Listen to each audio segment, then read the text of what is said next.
ยังอยู่ด้วยกันนะเจ้ากับการในช่วงเวลาของรายการจราจรเพื่อชุมชนนะเจ้าแต่ก็เป็นช่วงที่เฮายังรายงานสถานการณ์น้ำท่วมจังหวัดเชียงใหม่ซึ่งก็จะมีผลกระทบไปจากในเมืองตอนนี้ในเมืองเริ่มเบาเนาะแต่เจ้าเนี่ยเมื่อเจ้ามีเรื่องของน้ำป่าเข้ามานะเจ้าก็เนี่ยคือเกิดความเสียหาย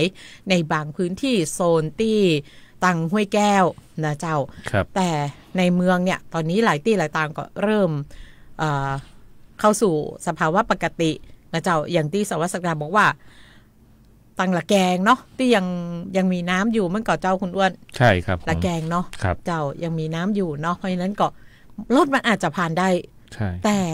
ต้องระมัดระวังสักหน่อยเนอะเจ้าอย่างว่านะขับเว่ยๆขับแห้งๆมันก็จะยากคือคนที่เป็นอยู่ข้างทางหรือบ้านที่อยู่เป็นสองข้างทางอ่ะเปิ้นจะเดือดร้อนนะเจ้านี่ก็หั่นใจซึ่งกันและกันเนาะในชั่วโมงนี้เจ้าเรื่องของระดับน้ำครับน่ายินดีเนาะมันเป็นสัญญาณที่ดีที่เฮาหันแล้วเฮาก็แค่ยิ้มนะเจ้าณจุด P1 สะพานนวรัตน์นะเจ้าในชั่วโมงนี้ 4 โมงแรงระดับแม่น้ำปิงอยู่ที่4เมตร23เซนติเมตรนะเจ้าซึ่งตอนเนี้ยมันก็จะอยู่มันล้นขอบนะเจ้าเพราะว่าเต็มตะลิ่งเนี่ยจะอยู่ที่4เมตร20นะเจ้าแต่ว่าตอนเนี้ย4เมตร23นะเจ้าเนาะหลายพื้นที่ก็เริ่มเข้าสู่สภาวะปกติบางพื้นที่ที่เป็นที่ลุ่มต่ำแต่หรือมีแม่น้ำสายอื่นๆเข้ามาเปาะเนี่ยมันก็อาจจะยังมีน้ำอยู่นะเจ้าส่งกำลังใจถึงพี่น้องสายตังใต้เฮาลงไปเนาะสายตังใต้ของเมืองเจียงใหม่ลงไปก็จะมีตึงตังหางดงสารปีนะเจ้าจอมตองสันปาตองดอยหล่อนะเจ้าซึ่งตังดอยหล่อนี่ก็เปิ้นเลี้ยงป่าในกระชังเนาะเฮาเคยไปทำรายการเคยไปหันนะเจ้าเปิ้นเลี้ยงป่าในกระชังกันซึ่งถ้าว่าน้ำท่วมนักๆเนี่ยมันก็จะยากให้เปิ้นเสียหายเอ็นดูนะเจ้าเอ็นดูแล้วก็หันใจทุกๆอาชีพเลยรวมถึงพื้นที่เทือกสวนไร่นาที่ได้รับผลกระทบนะเจ้าอย่างบางคนอุตส่าห์ประคบประงมดูแลต้นไม้ต้นต่อของตัวเก่ามานะเจ้าแล้วก็ต้องมาเสียหายกับน้ำท่วมในครั้งเดียวเนาะซึ่งในช่วงนี้เจ้าอ้วนเฮาต้องย้ำเพราะว่ามันจะเป็นชั่วโมงที่หลายท่านหลายคนเดินทางและอาจจะบ่สะดวกกับจุด cleaning day เจ้าครับผมในช่วงนี้นะครับก็ตอน 5 โมงนะครับตะกี้อู้ไปรอบนึงเกี่ยวกับจะมีการปิดถนนนะครับเพื่อที่จะทำความสะอาดนะครับซึ่งทางเทศบาลนครเชียงใหม่นะครับก็จะมีการทำความสะอาดนะครับในย่านเศรษฐกิจต่างๆซึ่งเทศบาลนครเชียงใหม่นะครับก็จะมีการร่างทำความสะอาดถนนนะครับ4จุดนะครับถนนเจริญราษฎร์นะครับตั้งแต่สะพานนวรัตน์ตะวันออกเนาะพี่เก่งเนาะตะกี้ถึงสะพานนครพิงค์ว่ะครับผมเส้นที่2นะครับก็จะเป็นถนนจ้างการนะครับจากวัดอุปคุตถึงแยกแสงตะวันจุดที่3นะครับก็จะเป็นสีดอนชัยจากแยกแสงตะวันถึงแยกโรงแรมอนันตราจุดที่4นะครับก็จะตั้งแต่ถนนเจริญราษฎร์จากแยกโรงแรมอนันตราถึงสะพานนวรัตน์เจ้าเนาะ4จุดก่อน4จุดก่อนเนาะแต่ว่าเปิ้นบ่หยุดเดินหน้าแน่นอนนะเจ้าเปิ้นอาจจะต้องเคลียร์เป็นโซนไปนะเจ้าช่วงนี้บอกว่าจะเป็นตั้งเทศบาลหน่วยงานที่เปิ้นบูรณาการด้วยกันเนี่ยก็อาจจะต้องทำงานกันหนักเพื่อพี่น้องประชาชนนะเจ้าเพราะนั้นไผที่ร้องขออันยังไปแล้วมันจ้าไปสักน้อยนะเจ้าก็ฟังโหดฟังเกียรติกันเตื้อนะเจ้าเนาะมีข้อความจากเพจเชียงใหม่นิวส์เจ้าคุณอ้วนตอนนี้เนี่ยเส้นบ้านถวายถึงกาดน้ำโถงเลี่ยงเนอะเปิ้นบอกส่งสัญญาณมาว่าเลี่ยงเนอะนะเจ้าสพ.หางดงแจ้งถนนสายบ้านถวายหางดงนะเจ้ามาถนน2001นะเจ้าเริ่มมีน้ำท่วมผิวจราจรหลายจุดนะเจ้าเส้นต่างบ้านถวายไปกาดน้ำโถงรถเล็กโปรดเลี่ยงเส้นทางน้ำยังขึ้นสูงนะเจ้าของขับขี่รถด้วยความระมัดระวังตอนนี้หลายที่เจ้าที่จะต้องระมัดระวังหรือถ้าว่าเขาเป็นรถน้อยเนี่ยที่ใดที่มันมีน้ำเลี่ยงก่อนใช่ครับเนาะเลี่ยงก่อนเพื่อความปลอดภัยนะเจ้า เนาะอันนี้ก็จะเป็นช่วงที่เฮาจะต้องอู้จากันนะเจ้าแล้วก็เดี๋ยวซัก4 โมงเกิงเนาะน้องเก่งจะได้ติดตามไปทางท่านสารวัตรศักดากันแหมเตือนนึงนะเจ้าในพื้นที่ที่เฮายังอยู่ด้วยกันคุณผู้ฟังติดตามรายการจากทาง FM 93.25 เมกะเฮิรตซ์นะเจ้าแล้วก็ทาง FM 98 เมกะเฮิรตซ์รวมถึง Facebook Live ที่เพจของสวทเชียงใหม่ PRD นะเจ้าซึ่งเฮากำลังทำการถ่ายทอดกันอยู่ในขณะนี้คือคุณผู้ฟังได้ติดตามกันนะเจ้าคุณผู้ฟังอยู่แห่งโหนตำบลใดสามารถที่จะส่งข้อความเข้ามานะเจ้าแต่ถ้าหากก็ติดตามทาง Facebook ก็สามารถที่จะส่งข้อความเข้ามานะเจ้าคือเฮาได้รับทราบความเคลื่อนไหวบอกว่าจะน้ำขึ้นเนอะน้ำลงเนอะถนนแห้งแล้วนะเจ้าเดินทางได้สะดวกแล้วหรือห้ามเดินทางไปบอกกล่าวกันได้รวมถึงทาง0532767793นะเจ้าหมายเลขโทรศัพท์ที่เราจะสามารถสื่อสารถึงกันได้เจ้าในช่วงชั่วโมงนี้น้องเก่งวีระอนงค์พร้อมกับคุณอ้วนฉลาดกันทยัตยังอยู่กับคุณผู้ฟังนะเจ้าขอบคุณคุณผู้ฟังที่ทักทายกันเข้ามาทาง Facebook Live ในช่วงเวลานี้คุณวริธานะเจ้าสวัสดีเจ้าทักทายคุณดวงเดือนพรหมเทศนะเจ้าน้องเก่งเจ้าน้ำลดแล้วจ้าที่หมู่บ้านเชียงใหม่วิลล่า1เจ้าอู้ยินดีตัวเชียงใหม่วิลล่านี่น้องเก่งก็เคยเข้าไปบ้านแม่หลวงนุ้ยนะเจ้าเนาะคุณวีรพลตันมาละนะเจ้าบอกว่ามันบ่ลดครับนี่คือตังใดเจ้าที่มันบ่ลดเนี่ยนะเจ้าใจเย็นๆใจเย็นๆน้ำมันลดลงไปแน่นอนแต่ว่ามันก็จะต้องเป็นไปตามลำดับขั้นตอนของมันนะเจ้าเนาะอย่างที่บอกว่าบางเทื่อนี่ตอนขึ้นมันขึ้นไว้เหมือนในเมืองเนี้ยขึ้นก็ขึ้นไว้กำ4 กำ 8 กำ 9 เซนแต่กำจะลดเนี่ยกำเซนเซน2 เซนลุ้นกันวันค่ำนะเจ้าโอ้ยลดแล้วดี ใจเหมือนถูกหวยเนาะตอนนี้เรายังอยู่ด้วยกันคุณวีรพลบอกว่าที่ศพแม่ค่ะครับยังบ่ลด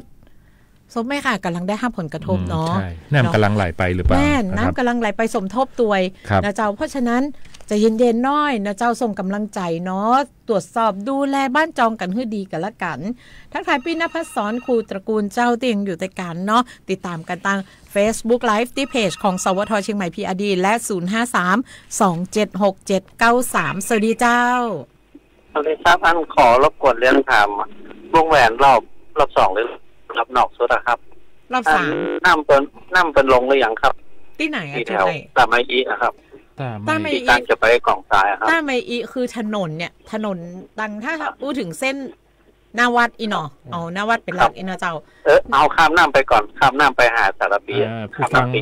ฟังเปิดคอมเมนต์มาว่าที่สะพานปางยิ้วอะครับ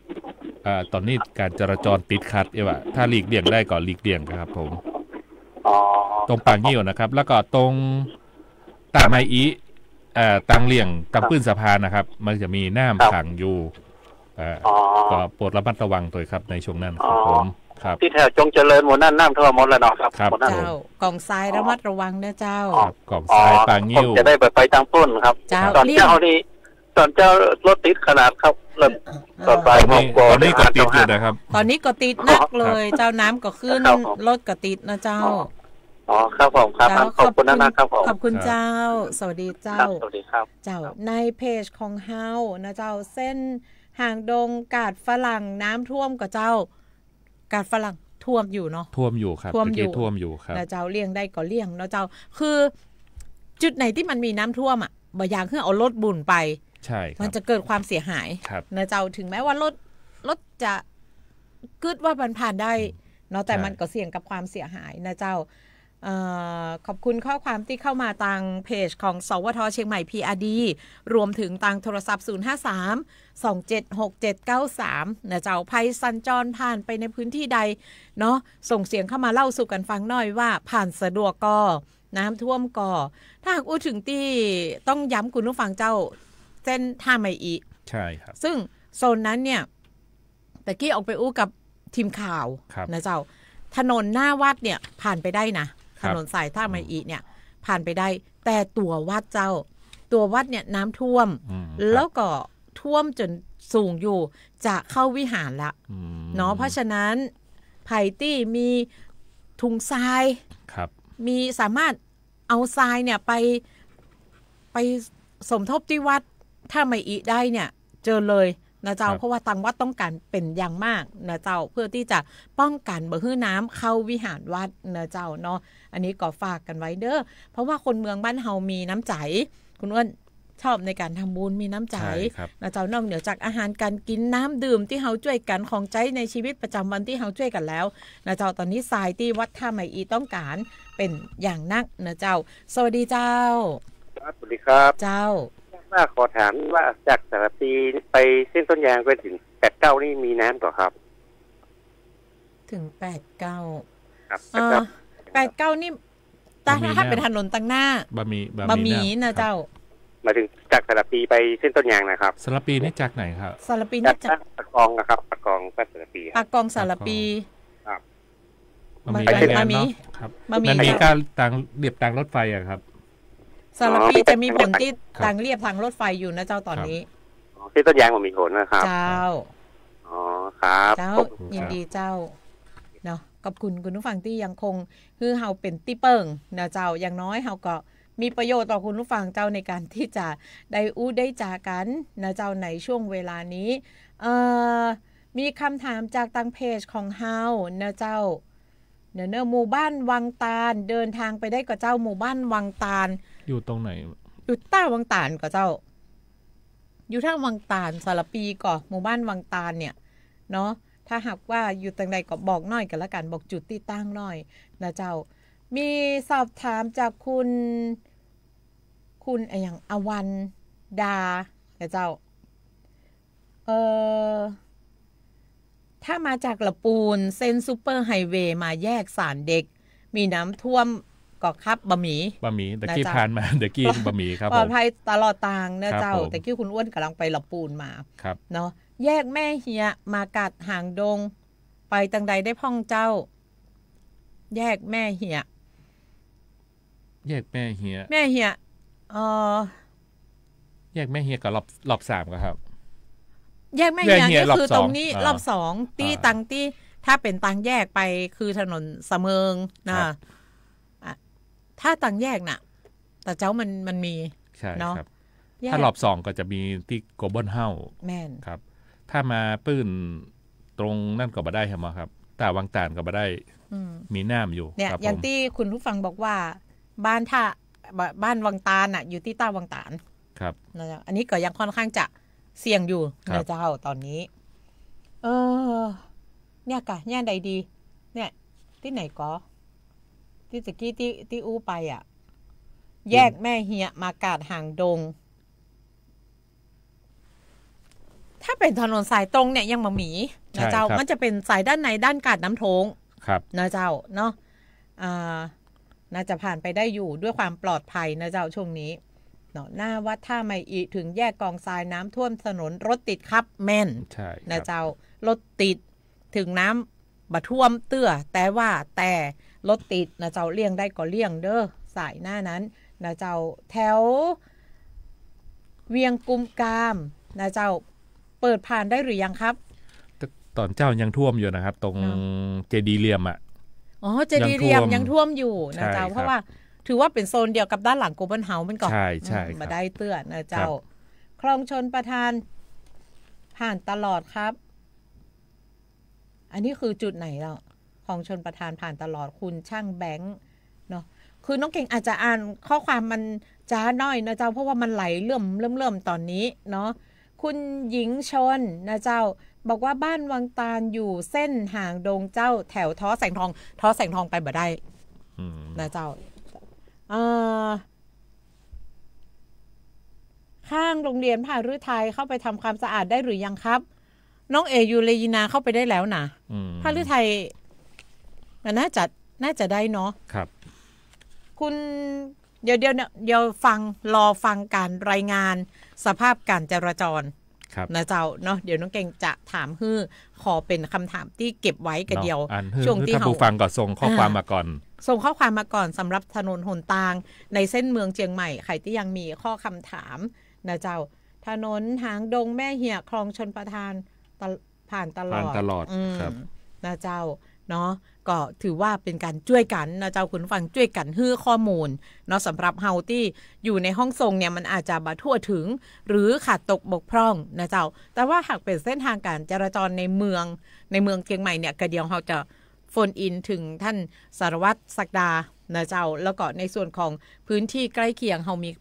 จะมีข้อมูลอยู่พ่องนะเจ้าอย่างเช่นพื้นที่ที่กำลังได้รับผลกระทบขณะนี้ที่เปิ้นแจ้งมาอย่างชัดเจนก็คือหลังโกลบอลเฮาส์ยังปิดอยู่นะเจ้าโกลบอลเฮาส์ยังปิดอยู่เนาะแล้วก็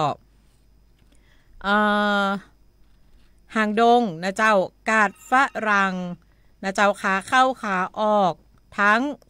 2ฝั่งนะเจ้าท่วมทั้ง2ฝั่งรถใหญ่ผ่านได้รถเล็กเลี่ยงนะเจ้าอันนี้เป็นข้อมูลในชั่วโมงที่ผ่านมานี้บ่ได้นะเจ้าสวัสดีเจ้าเห็นในเทปบอกว่ามหิดลรถติดผมว่ามันพอไปได้กว่าเจ้ามหิดลรถติดแน่นอนเพราะว่าตอนนี้หลายเส้นต้องเลี่ยงออกมานะเจ้าเนาะถ้าเลี่ยงได้ก็เลี่ยงเตออ้อมหน่อยเนาะยอมอ้อมหน่อยนะเจ้าถ้าอันก็ไปออกราชภัฏเนี่ยเนาะอันน่ะได้เจ้าใจอยู่เนาะเจ้าเนาะเจ้าขอบคุณจัดนะเจ้าสวัสดีเจ้าแต่เจ้าน้องแจงเดินทางน้องแจงกำลังได้พลิกบ้านเหมือนกันคุณวัน หลังจากที่ติดเกาะอยู่กับพี่เก่งมา3วันนะเจ้าน้องแจงกำลังได้พลิกบ้านเปิ้ลก็บอกว่ามหิดลเนี่ยรถหนักใช่มันติดตลอดครับในช่วงขาเข้าเขาเพราะว่าทุกในทางแยกทั้งหลายก็จะเลี่ยงมาอยู่ที่มหิดลครับเพราะว่าในพื้นที่ในตัวเมืองนี่มันจะบางจุดเนาะมันก็อาจจะมีน้ำท่วมคนก็จะไปตังมหิดลกันนะครับก็ทำให้รถติดครับในช่วงนี้ครับเนาะแต่ขวดสลีเวียงพิงผ่านได้แล้วนะเจ้าปาตันทางลอดก็เปิดแล้วเส้นทางเปิดเส้นทางกันตามปกติแล้วนะเจ้าเนาะป่าแดดปิดเส้นทางเนาะป่าพร้าวนอกก็ยังผ่านบ่ได้นะเจ้าเนาะแล้วก็ตั้งกาดต้นพยอมแต่เจ้าที่มีปัญหาในช่วงที่น้ำป่าเนาะแยกภูคำต่างๆก็เปิดแล้วกาดต้นพยอมลังหม้อเปิดได้หมดแล้วนะเจ้าตอนนี้หมดห่วงกันไปหลายเส้นทางเลยนะกองทรายวงแหวนรอบ3ระมัดระวังนะเจ้าหน้าโกลบอลเฮาส์ยังใช้ไม่ได้นะเจ้าเนาะการเมืองใหม่ปริ้นกาดหลวงไปได้หมดเลยนะเจ้าตอนนี้เนาะแยกสถานีรถไฟถึงเทวีอุทิศหรือว่าชินทัศนีเก่านะเจ้าหลายคนจะห้องชินทัศนีเก่าผ่านได้แต่ต้องระมัดระวังนะเจ้าเนาะอันนี้ก็จะต้องแจ้งสำหรับคุณผู้ฟังที่กำลังติดตามนะเจ้าในช่วงเวลาของรายการจราจรเพื่อชุมชนในช่วงการรายงานสถานการณ์น้ำท่วมเมืองเชียงใหม่นะเจ้าคุณประนอมเจ้าสวัสดีเจ้าหมู่บ้านเชียงใหม่แลนด์เข้าไปทำความสะอาดได้หรือยังเจ้าในหมู่บ้านแต่เจ้าที่น้องเอ๋แน่นรายงานมายังมีน้ำอยู่เนาะยังมีน้ำอยู่ครับแต่ก็ผ่านเข้าไปได้นะยังผ่านเข้าไปได้แต่ใครที่ใจรถใจถนนขอฮื้อระวังหน่อยเบาๆหน่อยนะเจ้ามันจะสะเด็นเข้าบ้านเปิ้นนะเจ้าเนาะก็แต่เจ้าที่ได้รับรายงานก็คือยังผ่านเข้าไปได้นะเจ้าสำหรับหมู่บ้านเชียงใหม่แลนด์เนาะเชียงใหม่แลนด์นี่ก็จะเป็นหมู่บ้านที่ประสบกับปัญหาน้ำท่วมใช่เนาะครับผมจ้างการเชียงใหม่แลนด์อย่างเงี้ยนะเจ้าเฮานี่เอาใจช่วยตลอดเลยนะเจ้าเนาะแล้วก็รวมถึงพี่น้องตังป่าเป้านอกเวียงทองอย่างเงี้ยนะเจ้าที่หมู่บ้านอุ่นเรือนเนาะที่ได้รับผลกระทบเวลาน้ำท่วมเชียงใหม่ในเมืองเนี่ยก็จะได้รับผลกระทบกันนักเพราะว่าถือว่าเป็นโซนแรกๆเลยนะเจ้าโซนที่1ที่ตังเทศบาลนครเชียงใหม่เปิ้นจัดไว้เลยนะเจ้าว่าจะต้องเป็นพื้นที่ที่จะรับน้ำเป็นโซนที่1เลยนะเจ้าในช่วงเวลานี้เจ้าก็ว่าโทรศัพท์อย่างมาดักคุณผู้ฟังแก้ตัวไมเดอร์น้องเก่งออนโทรศัพท์ไว้ ตอนนี้เปิดแล้วเปิดสายฮับนะเจ้าฮับสายจากคุณผู้ฟังแล้วเจ้า0532767793นะเจ้าตอนนี้มีสายเข้ามาสวัสดีเจ้าสวัสดีเจ้าครับพี่เก่งครับผมรองเอกนะครับวันนี้ขออภัยนะครับเจ้าก็บอกเป็นอย่างเจ้าตอนนี้เฮายังจัดรายการพิเศษรายงานสถานการณ์น้ำท่วมในเมืองเชียงใหม่ตอนนี้ท่านน้องเอกอยู่ตังใดเพราะว่าผมก็เป็นผู้ประสบภัยครับผมเจ้าหยุดครับใ ช้สถานสารปีมันก่อผู้ฟังตะกี้โทรมาพอดีตะกี้มีคุณผู้ฟังโทรมาท่านรองเอกตอนนี้ตังชัยสถานระดับน้ำเป็นจะไรพ่องเจ้าเล่าสู่กันฟังให้คุณผู้ฟังได้ทราบสักหน่อยเหรอเจ้าก็ชัยสถานก็ทรงๆครับยังบอกว่าลดลงครับมันก็จะขึ้นมาตั้งแต่เจ้าแล้วครับ มันจะเป็นลักษณะเหมือนน้ำน้ำนองเจ้าครับบ่อแดงน้ำบ่อแดงน้ำใสครับน้ำบ่อแดงกะบ่อแดงครับบ่อแดงครับในหมู่บ้านผมนะครับเจ้าเนาะการกนก12ครับการกนกชัยสถานนี่เนาะเจ้าแม่นครับตอนนี้ก็คือมีน้ำนองระดับน้ำสูงกับเจ้าท่านนองก็ประมาณเกือบถึงเข่าครับในหมู่บ้านนะครับเกือบถึงเข่าโอ้เป็นฟุตปะกันเนาะเลยฟุตไปแหมครับผมเจ้าก็แต่ว่ารถมันก็พอไปได้แต่น่าจะเป็นรถกระบะนะครับรถสูงเนาะนี่พอได้ครับเจ้ารถยกสูงนี่ผ่านได้อยู่เจ้าครับเจ้าขอบคุณพอดีผมก็ออกครับผมครับเจ้าเดี๋ยวไว้อาทิตย์หน้านะครับพี่เก่งครับได้เลยเจ้าเจ้าขอบคุณเจ้าสวัสดีเจ้าเนาะท่านเจ้าท่านน้องไอ้ก็จะเป็นท่านนึกที่จะมาจัดรายการจราจรเพื่อชุมชนในวันศุกร์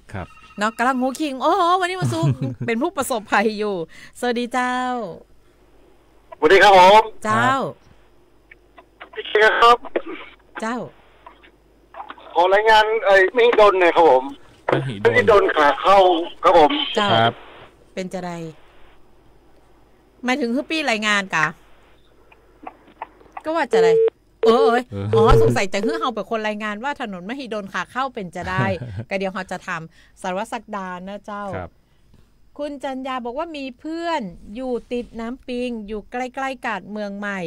บ้านถูกน้ำท่วมที่นอนเปียกเข้าบ้านบ่ได้บ่มีญาตินะเจ้าต้องไปนอนโรงแรมนอนได้3วันแล้วมีหน่วยงานไหนจะช่วยเหลือได้พ้องติดต่อ CM Force นะเจ้าเป็นศูนย์ช่วยเหลือของเทศบาลนครเชียงใหม่เนาะกำเดียวเราจะตอบไปเบอร์โทรนี้นะเจ้าเบอร์โทรในช่องทางนี้ก็เดียวติดตามนะเจ้าอ่านตังไลฟ์ของเฮานะเจ้าอยู่น้ำแพร่หางดงจะปิกบ้านโป่งหมู่4ตำบลท่าวังตาลอำเภอสารพีกลับเส้นไหนได้พ้องอยู่ที่ไหนครับอยู่น้ำแพร่ตอนเนี้ยอยู่น้ำแพร่หางดงจะปิกท่าวังตาลสารปีมีน้ำเนาะมีน้ำครับมีน้ำอยู่จะกลับเส้นไหนได้พ้องต้องไปแหมฟังนึงได้ครับแหมฟังน้ำปิงฟังวงแหวนตั้งนอกอีเลยครับน่าจะเป็นตังเลี่ยงที่ดีเจ้าเดี๋ยวปรึกษาเส้นทางฮึกกันละกันนะเจ้าตอนนี้น้องเก่งขออนุญาตติดต่อท่านสารวัตรศักดาก่อนคุณอ้วนนำเสนอข่าวสารกันกำนะเจ้าครับผมในส่วนของตั้งรายการนะครับก็จะมีเน้นย้ำนะครับในเรื่องของตอน5 โมงแมลงนี่นะครับก็จะมีตีทางเทศบาลนะครับจะปิดทำความสะอาดนะครับตามถนนต่างๆนะครับเดี๋ยวเราจะมาย่ำกันแหมกำนะครับว่าตอน5 โมงนี้นะครับก็หลีกเลี่ยงนะครับเส้นทางนะครับถนนเจริญราษฎร์นะครับจากสะพานนวรัตน์ถึงสะพานนครพิงค์นะครับถนนจ้างการนะครับจากวัดอุปคุตถึงแยกแสงตะวันนะครับถนนสีดอนชัยนะครับจากแยกแสงตะวันถึงแยกโรงแรมอนันตราถนนเจริญประเทศนะครับจากแยกโรงแรมอนันตราถึงสะพานนวรัตน์นะครับอันนี้ก็เปิดจะปิดตอน5 โมงนะครับใครที่มีธุระนะครับจะผ่านเส้นทางนั่นนะครับก็หลีกเลี่ยงเส้นทางกันตัวนะครับนี่ก็จะเป็นทางเทศบาลนะครับที่เปิดจะมีการฟื้นฟูในพื้นที่เศรษฐกิจนะครับที่ได้รับผลกระทบนะครับจากน้ำท่วมในช่วงที่ผ่านมานะครับก็จะทำความสะอาดนะครับเพื่อกลับสู่สภาวะปกตินะครับนี่ก็เป็นในช่วงที่เพิ่นจะทำความสะอาดนะครับพี่เก่งเจ้าเนาะหลายๆเส้นทางตอนนี้ที่กำลังเป็นผู้ประสบภัย รวมถึงคุณผู้ฟังที่กำลังเดินทางอย่างที่บอกว่าในชั่วโมงเนี้ยคนเดินทางกันนักเนาะแต่ตอนเนี้ยสารภาพเลยว่ายังกึดบอกออกว่าถ้าอยู่น้ำแพร่หางดงแล้วก็จะปิกไปต้าวังตาลเนี่ยครับ จะไปทางใดตอนนี้ฝากคำถามนี้ไว้ให้สารวัตรศักดาอยู่ นะเจ้าเดี๋ยวสักแฮม5 นาทีเราจะโฟนอินถึงสารวัตรศักดานะเจ้าเพราะว่าขึ้นมาออกแต่หรือไผอยู่ในพื้นที่ฟังเฮาอยู่ช่วยเฮาได้นะเจ้าขอช่วยหน่อยเตอะนะเจ้าเพราะว่าเราจะต้องช่วยกันดูแลบริการผู้ใช้รถใช้ถนนในช่วงเวลานี้นะเจ้าแต่กี้คุณอ้วนบอกเบอร์โทรของศูนย์ CM Force ยังยังครับเดี๋ยวผมแจ้งแหมกรรมเนาะเจ้าเนาะ CM Force นะเจ้าคุณปางใจนะเจ้าบอกว่าถนนเทวีอุทิศน้ำยังไม่ลงเลยค่ะนะเจ้าเป็นฮือเลี้ยงเนาะครับผมเจ้าสวัสดีเจ้าครับเจ้าจะแจ้งเส้นทางที่บ้านที่สุรปีนะครับถ้ามาจากน้ำแร่เนาะเจ้ามาจากน้ำแร่ตรงมาตรงสี่แยกเสมิงนะครับแยกเสมิงตังแม่เหี่ยนี่มันก่อแม่นครับแม่นเจ้าลอดคันคลองขึ้นมานะครับเจ้าเลี้ยวขวามาแยกเสมิงนะครับเจ้าเลี้ยวขวามาแยกเสมิงแล้วก็มาต้องตรงไปนะฮะถ้าเป็นรถน้อยก็คงไปแล้วถ้าเป็นรถใหญ่ก็ไปได้อยู่นะครับถ้าเป็นรถใหญ่ก็ตรงไปข้ามสะพานตรงวัดท่ามาอีนะครับข้ามสะพาน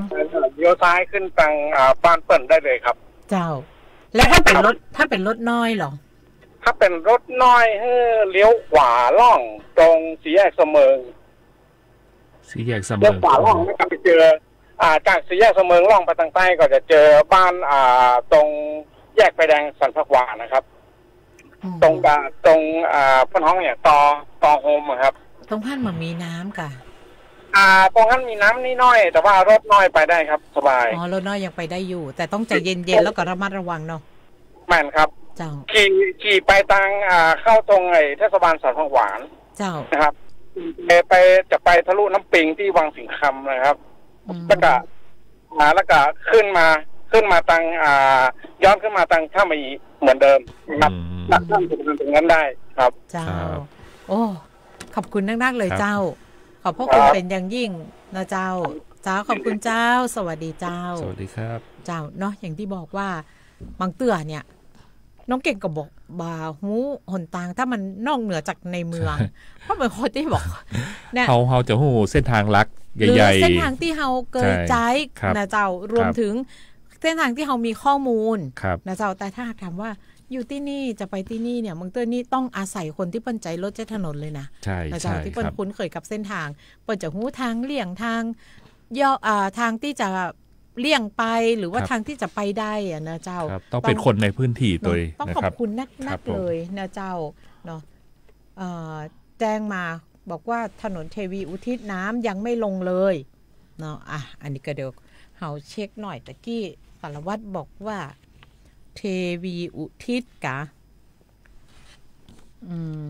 ผ่านได้แต่ต้องระวังนะเจ้าเนาะก็เดี๋ยวเขาจะย้ำกันแถมคำนึงกันแล้วกันนะเจ้าเฮาเลื่อนนัดจากสารวัตรศักดาจาก 4:00 นเป็น 4:45 ตอนนี้เปิ้นก็เคลียร์ภารกิจหน้าที่การงานอยู่เหมือนกันนะเจ้าเนาะก็อย่างที่บอกนะว่าวันเนี้ยหรือทุกๆวันคุณผู้ฟังที่ขับรถขับราเนี่ยต้องระมัดระวังนะเจ้าบ่ประมาทโดยเฉพาะ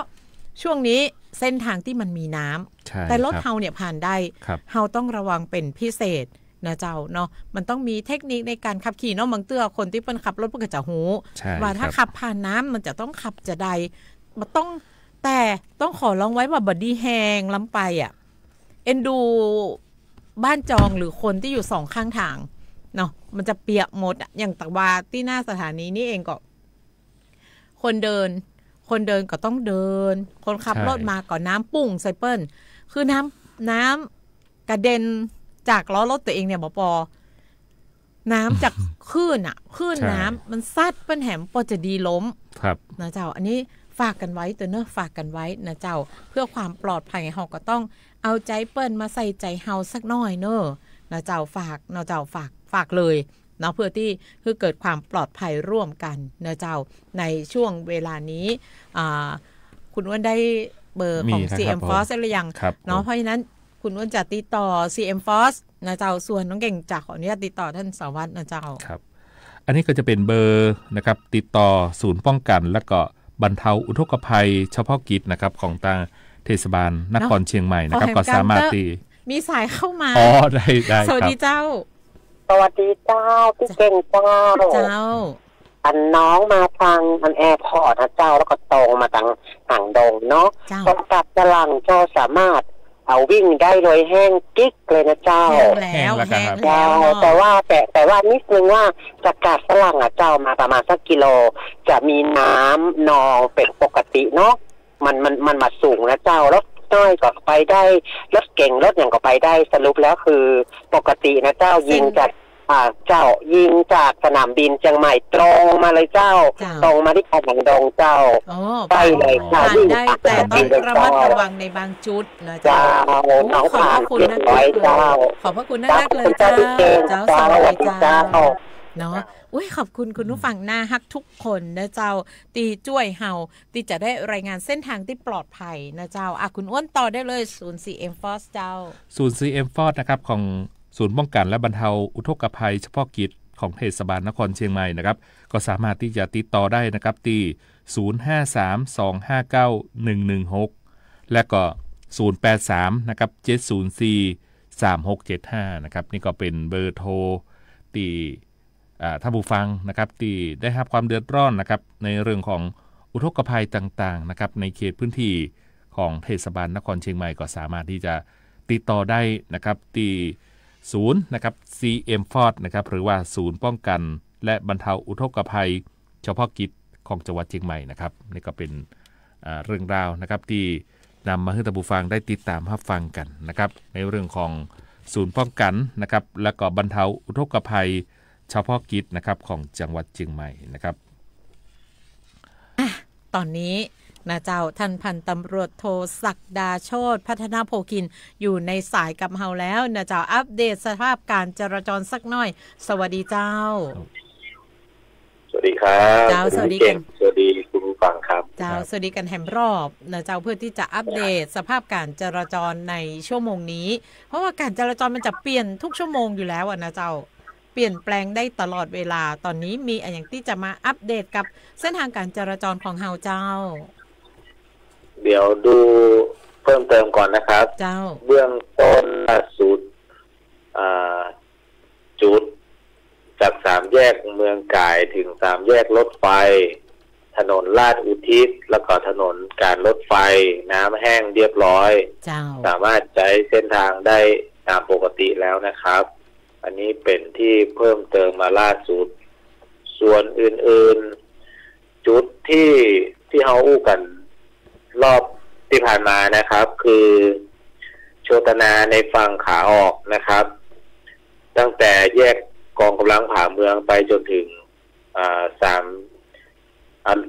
สนามกอบลานานะครับสนามกอบลานาตรงจุด5นครจะถึงเนี่ยมีน้ำท่วมขังพื้นผิวการจราจรนะครับ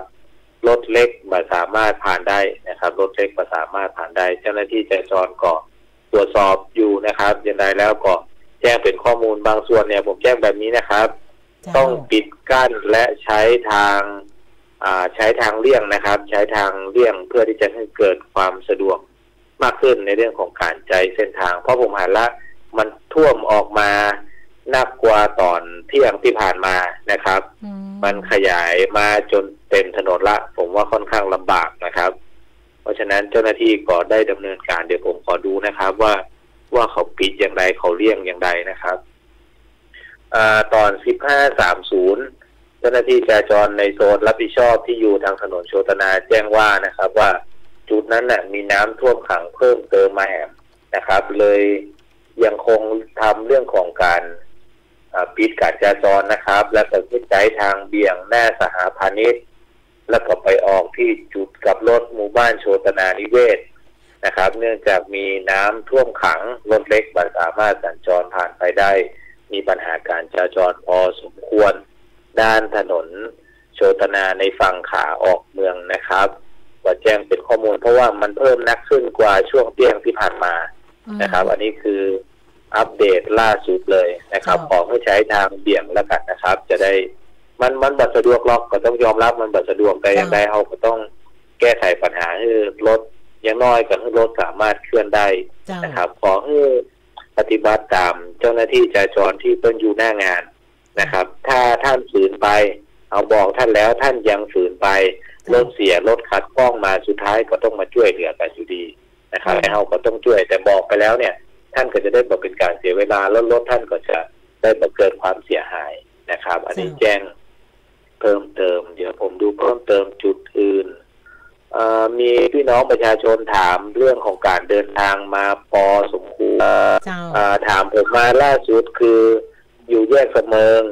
แล้วก็จะมาพยายามจะผ่านที่แยกกองทรายนะครับผมก็บอกว่าน้ำมันก็ยังท่วมอยู่ถึงแม้มันจะลดระดับลงมาแล้วเนี่ยแต่มันก็ไม่ค่อยสะดวกแล้วแกก็บอกผมว่ารถแกเป็นรถไฟฟ้าผมก็เลยบอกว่าโอ้โหท่านรถไฟฟ้าผมขออนุญาตให้เลี่ยงเลยครับขออนุญาตให้เลี่ยงเลยให้วนมาใช้จุดอื่นมาตัดเข้าแม่เหียนะครับมาตัดเข้ามาถนน108ขาเข้านะครับแล้วก็มามหิดลขวาเข้าสนามบินขวาเข้าถนนมหิดลไปออกทางดอนจันทร์วกกลับเข้ามาอาจจะไปวนเข้ารอบ2รอบ3ที่อยู่ทางคุณได้อาจจะต้องเดินทางไกลหน่อยวนได้แต่มันก็ปลอดภัยนะเจ้าตอนแรกก็จะแนะนำให้เพื่อนไปนะแต่ผมก็บอกว่าในจุดเนี้ยมันมีท้ายแถวสะสมพอสมควรถึงแม้มันจะผ่านได้เนี่ยแต่รถมันก็ค่อยเคลื่อนและที่สำคัญพอมาบอกว่าเป็นรถไฟฟ้าผมเลยบอกว่าเลี่ยงนะครับเลี่ยงก็เพราะว่าเดี๋ยวรถท่านไปเสียขึ้นมาเนี่ยแล้วบางทีในรถไฟฟ้ามันไม่ใช่ยกลากง่ายๆนะมันต้องใช้รถสไลด์อย่างเดียวนะครับมันมีไอ้อย่างหลายอย่างที่บางทีรถเสียรถขัดข้องที่เขาเจอเนี่ยหากเป็นรถที่เป็นรถไฟฟ้าเนี่ยเขาจะมีรถที่เป็นรถสไลด์เขาต้องฮ้องจากบริษัทนะจากบริษัทถึงมาชักลากไปถ้าเกิดเอารถยกจราจรเนี่ยไปชักลากแล้วมันเกิดความเสียหายขึ้นมาเนี่ยมันก็จะมาตกกับเจ้าหน้าที่ทีมงานผมที่จะต้องปฏิบัติหน้าที่นะครับอันนี้ก็แจ้งเป็นข้อมูลหน้ากาดฝรั่งยังคงมีน้ำท่วมอยู่นะครับทั้งฝั่งขาเข้าและฝั่งขาออกได้ตะกี้ล่าสุดสุมาเจ้าล่าสุดเมื่อประมาณมาถึง5นาทีก่อนที่สวัสดิ์จะเข้าสายมามีคุณผู้ฟังที่ใจรถใจถนนแล้วก็แจ้งว่าตอนนี้หน้ากาดฝรั่งผ่านได้แล้วเหรอเจ้าบอกว่าผ่านได้ผ่านไปประเดี๋ยวนี้นะเจ้าเปิ้ลบอกแต่ว่าก็คงต้องใจความระมัดระวังในบางจุดที่ยังมีน้ำขังอยู่เนาะใช่เอาก็อู้กันตั้งแต่แรกแล้วว่ามันผ่านได้นะครับสป.หางดงก็แจ้งเป็นข้อมูลแล้วแต่เอาก็บอกว่าผ่านได้เนี่ยแต่มันก็ต้องค่อยๆไปแล้วก็ต้องใช้ความระมัดระวังในการใช้เส้นทางนะครับใช้เส้นทางได้นะเอาอัปเดตกันไปแล้วเนาะไอ้เรื่องของ Big Cleaning Day นะครับจะย้ำย้ำก่อนได้เลยเพราะว่าใกล้จะถึงเวลาแล้วเนาะก็ Big Cleaning Day นะครับเทศบาลนครเชียงใหม่ร่วมกับหน่วยงานที่เกี่ยวข้องหลายหน่วยนะครับมาช่วยกันในเรื่องของการคืนถนนผมส่งข้อความลงในโพสต์ลงเพจไปเรียบร้อยแล้วผมให้ลูกน้องพิมพ์ว่าคืนถนนคืนเส้นทางให้กับพี่น้องประชาชนเริ่ม 5 โมงนะครับมี4จุดด้วยกันก็คือสะพานนวรัตน์ตะวันออกถึงสะพานนครพิงค์ตะวันออก3แยกวัดอุปคุตถึงแยกแสงตะวันแยกแสงตะวันถึง3แยกโรงแรมอนันตาแล้วก็3แยกโรงแรมอนันตาไปจนถึงสะพานนวรัตน์ฝั่งตะวันตกข้างจวนผู้ว่านะครับซึ่งเพจของทางเทศบาลนครเชียงใหม่เองเนี่ยก็ได้ประชาสัมพันธ์ละแต่จราจรเฮายังได้เฮาก็ต้องทำครับต้องแจ้งเป็นข้อมูลข่าวสารให้กับพี่น้องประชาชนนะครับก็ณเบื้องต้นตอนนี้ที่อัปเดตล่าสุดมีประมาณนี้ในเรื่องของเส้นทางที่มีน้ำท่วมขังแต่หากจะให้ผมดูเรื่องของการรายงานสภาพการจราจรตามเวลาปกติที่เราเคยอู้กันนะครับก็จะเอาเป็นคร่าวๆไปเลยเนาะเป็นภาพรวมไปเลยก็จะได้ท่านอื่นที่ท่านอาจจะไม่ได้มาใช้เส้นทางน้ำท่วมเนี่ยท่านก็อาจจะดูเส้นทางอื่นท่านต้องใจว่าเส้นไหนสะดวกคล่องนะครับแยกดินคำยังมีปริมาณรถค่อนข้างหนาแน่นนะครับทุกด้านเลยดินคำเนี่ยแมลงในหนาแน่นอยู่ละนะครับมันแน่นในทุกด้านก็จะเร่งในแต่ละด้านออกไปนะครับควงสิงเองเนี่ยในฝั่งขาออกท้ายแถวก็มีตั้งแต่แยกมื่นด้ามพาโคตนะครับไหลเข้าไปถนนช้างเผือกผ่านหน้าราชภัฏไปควงสิง จากควงสิงไปจนถึงหน้าสนามกอล์ฟลานาติดยาวนะครับ ติดยาวเลยนะครับอย่างที่เขาอู้ไปแล้วว่าเพราะว่าน้ำมันเพิ่มปริมาณสูงขึ้นมันทำให้รถมันสามารถใช้เส้นทางได้ก็เลยเป็นจุดเบี่ยงหน้าสหพาณิชย์แล้วก็ไปวนออกตรงหมู่บ้านโชตนานิเวศอันนี้เขาแจ้งไปแล้วนะครับจุดต่อมาจุดที่มันเปิดการจราจรเรียบร้อยแล้วนะครับที่ขวดสรีเวียงพิงนะครับที่สะพานปาตันนะครับก็ใช้เส้นทางได้ปกติแล้วพี่เก่งจราจรไฟดับละเจ้าจราจรไฟดับแล้วผมกำลังได้นั่งเข้ามาแยกการไฟดับนะครับก็ส่วนใหญ่ภาพรวมอื่นภาพรวมอื่นๆในถนนเส้นอื่นๆก็ไล่เลียงฟ้าห้ามตรงจุดปุ้นฟ้าห้ามดวงโชคเชียงใหม่เท้านะครับเชียงใหม่ดอยสะเก็ดช่วงนี้ร้อนน้องมันปิดเทอมหมดแล้วไงนะครับก็พอเบาบางไปได้พ่อยังแควนหน่อยส่วนเจริญเมืองรถเข้าได้นะครับฝั่งขาเข้าและฝั่งขาออกส่วนฝั่งที่มันมีน้ำท่วมขังพื้นผิวการจราจรก็อย่าไปดีขับเวยนะครับเพิ่มความระมัดระวังในการใช้เส้นทางผมแจ้งไปแล้วถนนลาดอุทิศถนนจุดที่สามแยกเมืองกายมานะครับน้ำแห้งปกติใช้เส้นทางได้นะครับมหิดลมีในฝั่งขาออกนะครับมีในฝั่งขาออกยาวเหมือนกันก่อนจะถึงจุดสะพานภาค5นะครับท้ายแถวค่อนข้างยาวในฝั่งขาออกตอนนี้ผมสร้างการไปละไปตรวจสอบดูนะครับว่ามันมีปัญหาอย่างเพิ่มเติมเพราะว่าเอาดูแล้วว่าน้ำมันจะได้ท่วมพื้นผิวการจราจรละนะครับอันนี้ก็แจ้งเป็นข้อมูลส่วนแหมเรื่องที่เพิ่มเติมครับพี่บางท่านถามว่าอยู่ละปูนนะครับบางทีจะต้องใช้เส้นทางเข้ามาในเมืองเชียงใหม่เนี่ยถ้าวิ่งตามเส้นทางปกติหมายความว่าเชียงใหม่ละปูนมายังเข้าได้ก็ยังเข้าได้นะครับแต่บางจุดบางพื้นที่ยังมีน้ำท่วมขังพื้นผิวการจราจรหากท่านอยากที่จะเสียเวลานะครับแต่อาจจะต้องขับไก่ขึ้นมาหน่อยท่านใช้ซูเปอร์เลยครับท่านใช้เชียงใหม่ลำปางแล้วท่านก็มาตัดเข้าจุดต่างๆตามที่หมายที่ท่านจะเดินทางจะสะดวกมากกว่านะครับอันนี้ก็เป็นข้อที่แนะนำเพิ่มเติมให้กับพี่น้องประชาชนที่ใช้เส้นทางอยู่วันนี้เราอาจจะปะกันหลายรอบหน่อยนะครับแต่มันมีไผ่เบื่อเลยเจ้าเรื่องของการจราจรครับมันก็ทั้งหลายๆเพจทั้งหลายๆสถานีวิทยุก็ถือว่าผมได้มาส่งต่อข้อมูลเพื่อเกิดประโยชน์ในการใช้เส้นทางกันละกันเนาะแหงยังมีครับแต่อาจจะตกไปหน่อยนะครับถึงแมลงแบตใกล้จะหมดไฟกับซัมมาดับแต่ครับเราเป็นใจสักอย่างขอบพระคุณท่านสารวัตรศักดานักๆเลยนะเจ้าสำหรับวันนี้มามีแล้วเนาะมามีละอนุญาตที่พักผ่อนมันพูดว่ากันใหม่เจ้าเนาะขอบพระคุณนักๆเจ้าขอบคุณครับสวัสดีครับสวัสดี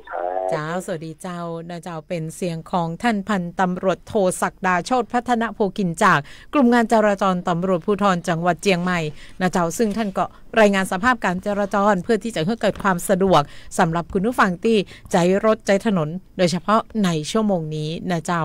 เนาะคุณผู้ฟังเจ้ามาถึงช่วงท้ายของรายการในชั่วโมงนี้กันแล้วนะเจ้าคุณอินสมบอกว่าฟังได้วันค่ำเลยครับนะขอบพระคุณเจ้ากำเดียว